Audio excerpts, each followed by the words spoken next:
Cette délibération concerne donc la présentation du compte administratif pour l'année 2022 et l'affectation de ces résultats au budget primitif 2023 que nous verrons dans la prochaine délibération. Lors du rapport d'orientation budgétaire, nous avions eu l'occasion de débattre du contexte économique et social qui a impacté l'exercice 2022. Je rappellerai succinctement quelques éléments de ce contexte pour ne pas trop alourdir cette présentation. L'inflation grève de façon significative tous les budgets de toutes nos actions. Le prix des matières premières est de plus en plus élevé, ce que vivent nos concitoyens s'applique aussi à notre collectivité. S'ajoutent à cela les mesures gouvernementales de revalorisation du SMIC, ainsi que l'augmentation du poids indiciaire, qui, elle aussi, augmente nos dépenses en fonctionnement, même si, bien sûr, c'est bienvenu pour nos agents. Nous avions pris la décision d'augmenter le taux de taxe foncière afin d'augmenter notre capacité d'investissement. Cette augmentation de nos ressources aura été en grande partie absorbée par cette situation économique nouvelle. Si nos recettes de fonctionnement ont peu ou prou été maintenues, nos dépenses de fonctionnement auront, elles, enregistré une forte augmentation. Le résultat net de cet exercice fait apparaître un maintien des grands équilibres financiers. J'en veux pour exemple l'épargne en section fonctionnement de 21,21 millions d'euros qui nous permet de rembourser le capital de la dette, celui-ci s'élevant à 17,03 millions d'euros, et de maintenir notre capacité d'autofinancement à 4,19 millions d'euros. Celle-ci sera versée au budget 2023. Nous avons pu réaliser cette année 2022 34,4 millions d'euros d'investissement en nous appuyant notamment sur des cessions foncières de 4,53 millions d'euros ainsi que sur un niveau de subvention important, jamais atteint, de 7,31 millions d'euros. Notre dette, quant à elle, bien qu'en constante diminution depuis 2015, s'élève à 206,12 millions d'euros et pèse de façon importante sur notre budget. En effet, c'est près de 18 millions d'euros par an que nous devons rembourser en frais financiers. Il est à noter que les taux d'intérêt sont repartis à la hausse après 3 années de taux nuls voire négatifs. Cela aura pour conséquence d'augmenter nos échéances de remboursement pour les années à venir. En conclusion, si notre situation financière est saine, elle reste fragile. Elle va nous obliger à faire des choix pour le budget 2023. Nous allons en parler lors de la délibération suivante, mais surtout anticiper la dégradation de nos ressources pour les années 2024 et suivantes. Nous ne pourrons pas faire l'économie, sans mauvais jeu de mots, d'un examen approfondi des périmètres de l'action publique communale et de faire des choix de priorisation à la fois en fonctionnement, mais aussi en investissement. Le budget primitif 2022 avait été construit sur une hypothèse de double augmentation de la taxe foncière sur les propriétés bâties. L'utilisation du levier fiscal a permis à la ville de récupérer 5,95 millions d'euros de recettes supplémentaires en 2022. Au moment du vote de l'augmentation du taux de la taxe foncière, vous vous étiez engagé, monsieur le maire, avec votre majorité, à affecter le produit de cette augmentation à l'investissement et vous fixiez un montant de 40 millions d'euros d'investissement. Malheureusement, donc, le compte administratif qui nous est soumis ce soir montre qu'il n'en a rien été, l'intégralité des sommes issues de la hausse des impôts ayant été absorbées par le fonctionnement courant de la collectivité et l'inflation. Cette augmentation des impôts que vous aviez décidée en 2022 a eu un autre effet négatif puisqu'elle a privé la ville des aides gouvernementales qui ont été mises en place pour faire face à l'inflation. Il fallait remplir 3 critères pour bénéficier de ce soutien. Avec l'augmentation des impôts, notre ville ne remplissait pas les critères pour bénéficier d'une compensation des effets de l'inflation. Par vos décisions, les Montreuilloises et les Montreuillois ont ainsi subi la double peine, celle de voir leur taxe foncière augmenter, mais aussi celle de voir leur contribution financière supplémentaire utilisée intégralement pour faire face à la gestion courante et non pour préparer l'avenir de notre ville. Montreuil est une grande ville, une ville qui dispose de nombreux atouts et contrairement à l'idée reçue, elle est loin d'être une ville pauvre. Montreuil peut faire face à de nombreux aléas. Le compte administratif 2022 montre bien qu'elle a su faire face toute seule à l'inflation. Montreuil peut faire face à de nombreuses situations. La seule question, c'est à quel prix? La question qui se pose, c'est qu'on est sur finalement une tendance un peu en palier, enfin correcte, mais face aux risques qui sont finalement devant nous, comme d'ailleurs devant les autres collectivités, je trouve qu'il y a une sorte d'optimisme, de sérénité un peu étonnante. J'en veux pour preuve le fait que vous trouviez tout à fait logique et tout à fait normal d'avoir choisi de privilégier des emprunts à taux variable pour les deux derniers emprunts que vous avez levés.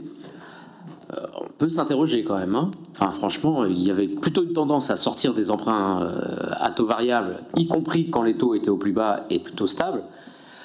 Au moment où les taux remontent, aller sur de Euribor plus, voilà, même si c'est pas du plus énorme, je trouve que c'est en termes prudentiels assez étonnant. Je vous trouve d'un optimisme à saluer. Je dirais aussi que face aux questions qui ont été posées, il y a eu des réponses un peu étonnantes. J'aimerais juste en avoir le cœur net. J'avais demandé quelle était la durée de vie moyenne des emprunts, puisque c'est quand même, avec le ratio des annuités de désendettement, c'est quand même une chose intéressante. Et généralement, il vaut mieux pouvoir rembourser la dette, enfin avoir des annuités de désendettement qui rentrent en fait qui sont inférieures à la durée de vie moyenne des emprunts. Or, ce qui m'a été répondu, c'est qu'on avait 7,7 ou 7,11 en fonction de ce qu'on compte dans les emprunts levés ou pas encore levés. En tout cas, moins de 8 années de durée de vie moyenne d'emprunt, ce qui paraît étonnant.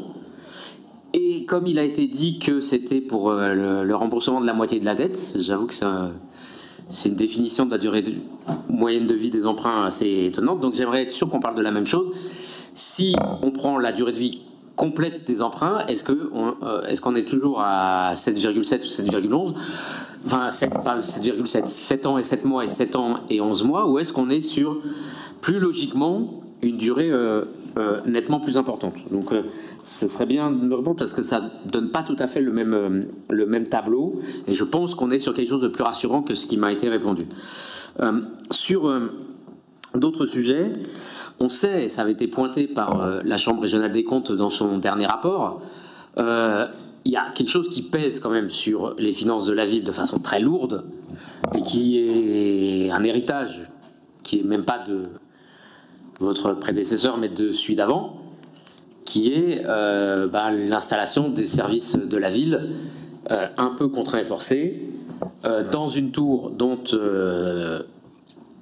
au final, le coût global sur l'amortissement dépassera les 150 millions d'euros comme coût pour la ville, alors qu'elle avait été vendue 10 ans plus tôt, 11 millions d'euros, à l'acheteur privé, qui fait donc manifestement une très très bonne affaire dans cette histoire, mais qui en tout cas pèse lourd sur les finances de la ville. Et on voit qu'au compte administratif on a du plus 500 000, et au BP 2023 on va à nouveau avoir plus 500 000 de coûts juste du fait d'être dans la tour Altaïs. Est-ce que vous pourriez nous dire si c'est quelque chose qui va finir par s'absorber, ou en tout cas si c'est effectivement quelque chose qui continue à peser un peu douloureusement, parce que finalement, en gros, pour rien, c'est pas de l'investissement pour le futur, c'est juste payer les locaux qu'on loue pour que les services puissent fonctionner. De ce point de vue-là, je redis que l'absence d'un vrai PPI, il y en a un, hein. Enfin, c'est sûr qu'il y en a un, mais en tout cas nous on ne l'a pas, sachant qu'un vrai PPI maintenant, depuis la loi NOTRe, doit inclure le coût induit des investissements en fonctionnement, c'est-à-dire comment tous les investissements qui sont prévus par exemple les nouvelles écoles, voilà, les nouveaux équipements, induisent forcément des coûts de fonctionnement pour les années qui viennent. On n'a ça nulle part. Il n'y a aucune prospective là-dessus dans les documents qui nous ont été fournis, ni au débat d'orientation sur les orientations budgétaires, ni dans le budget, j'anticipe un peu, mais qui n'est pas visible non plus finalement dans ce qui est récapitulé dans le compte administratif. Ce qui est gênant parce que... Il faut conclure, s'il vous plaît. Vous avez dépassé votre temps. Finissez votre phrase, je vous en prie. Non, je m'arrête, puisque c'est comme ça. Merci beaucoup. Attends, si on pouvait avoir un temps globalisé à un moment, ça serait peut-être pas plus... La parole est à Olivier Stern. Merci. Très brièvement, l'année 2022, comme ça a été rappelé, a été marquée par une augmentation des recettes fiscales dont l'ambition était la préservation des capacités d'investissement de la ville pour tenir nos objectifs, notamment liés à la prospective scolaire, mais également le cadre de vie, dans un contexte où l'inflation était soutenue tant sur les prix de l'énergie que sur les matériaux et les travaux publics.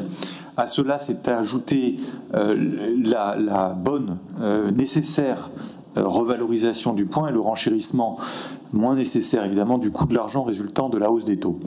Face à cette hausse significative des dépenses de fonctionnement et pour tenir l'objectif de préservation de l'investissement et d'une bonne exécution budgétaire, notre municipalité a dû redoubler d'efforts. Nous saluons le travail accompli par toutes les directions et en particulier par la direction des finances. Conformément aux priorités municipales, les dépenses d'équipement réalisées ont principalement concerné les espaces publics et le cadre de vie, 13,62 millions d'euros, et les équipements scolaires, 7 millions d'euros, le groupe scolaire Guy Môquet Estienne d'Orve, le groupe scolaire Diderot, l'école maternelle Henri Vallon et la fin du groupe scolaire Audru. À cela s'étant ajouté les petits travaux dans les écoles et les réfections des cours d'école. Comme l'a souligné M. Cerne, un certain nombre de réponses lui ont été apportées, notamment lors de la commission technique permanente, mais sous forme écrite, en réponse orale. Et évidemment, les services ont fourni un énorme travail, puisque c'est presque une vingtaine de questions à des horaires variés, à des dates variées qui seront arrivées. Et donc, à ce titre, d'ailleurs, je voudrais saluer vraiment le travail de l'ensemble de l'administration, DGS comprise, pour l'excellente réactivité des services, mais aussi, je crois, la patience dont ils ont fait preuve, parce que répéter, y compris même si ça ne plaît pas, répéter des réponses à des questions qui sont quasi systématiques, c'est vrai que ça devient pesant. Mais au-delà de cette remarque, Choukri Younis a raison de faire remarquer, comme je l'ai dit moi-même dans ma présentation, que nous avons été contraints d'utiliser la part qui a été dégagée sur l'augmentation de la TH pour le fonctionnement.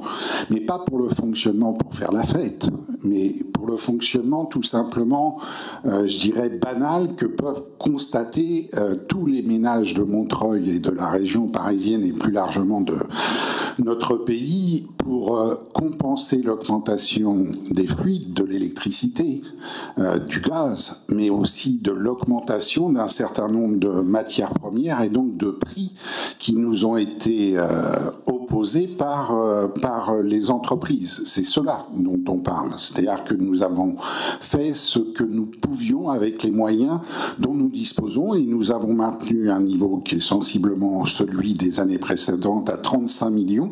Et si nous n'avions pas eu cette augmentation de TH, évidemment que notre plan d'investissement aurait été encore amputé, et on peut le penser, de à peu près 5 millions d'euros. Donc cette situation n'est pas celle que nous voulons, nous la subissons comme tout à chacun, mais nous faisons face effectivement à nos responsabilités et nous payons nos factures comme n'importe quel citoyen. Pour ce qui est du PPI, je vais répéter, mais pas tant évidemment pour Pierre Cerne, mais pour les gens qui nous regardent et les téléspectateurs, que le PPI ne peut aujourd'hui décemment pas être un document qui soit publié, puisque et on le verra dans la construction budgétaire 2023, nous sommes absolument sur nos ressources et sur nos recettes, et pour une partie, y compris de nos dépenses, qui dépendent de cofinancement de l'État, de la région et d'autres partenaires institutionnels, aujourd'hui en grande difficulté pour savoir à quoi nous devons nous attendre. Donc la question n'est pas la volonté de ne pas produire un PPI, la question est simplement la possibilité de le faire. Alors effectivement, Pierre Cern, et quand il dit qu'il n'a pas le PPI, je l'entends, et bien sûr je le crois, mais notre travail, ce que nous faisons avec la commission PPI, c'est d'essayer de voir quelles sont nos possibilités et d'adapter, je dirais presque tous les mois, notre capacité d'investissement à nos moyens. Donc je pense raisonnable de répéter à Pierre Cern et à Choukri Younis que nous sommes en incapacité de produire ce document et que donc ils ne l'auront pas. Et pour le restant des questions, je suis sûr que on a déjà répondu aux questions par écrit. Ils seront versés d'ailleurs à ceux qui nous le demanderont. Nous pourrons produire nos réponses. Mais en tout état de cause, concernant les emprunts, là on est un peu hors sujet puisque on va l'aborder sur la délibération suivante, mais je voudrais dire à Pierre Cern qu'il confond un certain nombre de données. Alors je sais bien, il est expert en finance locale, ce que je ne suis pas, et donc en tant qu'élu responsable de la politique financière de cette ville, je m'en remets à des experts qui sont le cabinet Klopfer ou d'autres je dirais, conseils en finances locales qui, eux, travaillent avec la ville pour certains depuis plus de 30 ans et qui nous conseillent sur la façon de prendre ou de ne pas prendre telle ou telle option, notamment en termes d'emprunt, et que, évidemment, après discussion avec la direction des finances locales, nous prenons nos décisions en fonction de ce que nous jugeons bon pour la ville et non pas en mélangeant telle ou telle donnée. Dans les réponses qui ont été faites à Pierre Cern, qui évidemment seront à disposition, on peut noter qu'il confond deux notions qui sont la durée moyenne et la durée résiduelle moyenne, qui peuvent s'expliquer. Hein, on n'est pas tous des experts, mais donc on a effectivement la réponse qui lui a été donnée et la réponse à la question qu'il a posée. Donc quand on peut dire non, bien sûr, Pierre Cern, il n'y a aucun problème là-dessus. Mais on vous fournira l'ensemble, y compris l'équation. Et d'ailleurs, si l'équation qu'on va vous donner, vous la comprenez, soyez assez gentil pour m'expliquer ce que vous avez compris. Franchement, c'est une attitude qui est absolument... les gens se rendent compte d'eux-mêmes de votre attitude. Et de vos... Vous rendez compte quand même que vous venez de dire que vous n'avez pas de PPI, mais que vous avez une commission PPI qui suit ça de très près, et que vous avez un cabinet qui est très bon et que vous avez depuis 30 ans, et chacun sait que les cabinets en question, il y a 30 ans, ils n'ont pas du tout fait prendre des emprunts toxiques à toutes les collectivités de France. Continuez comme ça, vous êtes vraiment parfait. Juste une explication de vote. Quoi que vous en disiez, je n'ai pas eu de réponse sur toute une série de choses, notamment sur les associations. Vous dites les emprunts, c'est pas le sujet. Je vous rappelle juste que la plus grosse annexe du compte administratif, c'est justement la liste de toutes les dettes et de tous les emprunts, y compris hors bilan de la ville. On n'est pas revenu sur cette question du hors bilan, mais c'est quand même un gros risque pour la collectivité. Il y a un débat normalement séparé qui doit avoir lieu sur les questions de formation des élus. Ça viendra plus tard, mais vous y couperez pas. Il faudra que vous expliquiez le CIDEF, comment vous refaites les trucs qui ont conduit l'ancien maire de Givors à être quand même condamné à je ne sais plus combien d'années d'inéligibilité. Continuez comme ça, ne répondez pas sur ces questions-là. Mais très bien. Donc moi, personnellement, je voterai contre ce compte administratif pour la simple et bonne raison que s'il y a eu des réponses, et effectivement les services ont bossé, mais il y a manifestement des réponses que le politique n'a pas voulu donner, et c'est pas la faute des services. Voilà. Mais en l'état actuel des choses, vous n'avez pas répondu. Et désolé de poser des questions sur 1600 pages de dossier et de demander des éclaircissements. C'est probablement ce que ne devraient pas faire des élus. On devrait voter les yeux fermés, sans question, sans prise de parole. Merci. Dans votre monde, ça doit être mieux comme ça. Juste, donc moi aussi, effectivement, je voterai contre, bien entendu, mais je voulais revenir sur le PPI, enfin le plan pluriannuel d'investissement de la ville. Je pense que depuis le début du mandat, nous travaillons sans y avoir eu accès une seule fois. Nous votons des budgets sans avoir eu accès une seule fois à ce PPI. Et je trouve que c'est quelque part manquer de respect aux élus que nous sommes, de dire qu'il y a une commission PPI, que le PPI existe, mais que vous, élus d'opposition, vous n'y aurez pas accès. Je ne sais pas comment vous justifiez ça, on est suffisamment grand, on a été élus, on est toujours élus, on peut comprendre effectivement que les choses évoluent, que ce qui était prévu hier ne soit pas forcément ce qui est réalisé, et que voilà, enfin, des projets puissent être remis en cause. C'est la vie d'un projet, d'ailleurs, je dirais, et c'est l'objet, d'ailleurs, d'un plan pluriannuel d'investissement. Et nous, ça nous permet d'avoir une vision globale sur les besoins que vous recensez sur la ville, d'une part, et sur la priorisation que vous faites de ces besoins. Et je trouve ça dommage que la réponse qui soit faite depuis l'installation de ce conseil municipal en 2020 soit de dire circulez, il n'y a rien à voir. Je vais donc mettre aux voix l'approbation du compte administratif pour l'exercice 2022 et l'affectation des résultats au budget primitif 2023. Qui est contre? Qui est contre? Merci. Qui s'abstient? Il est adopté. Je vous remercie.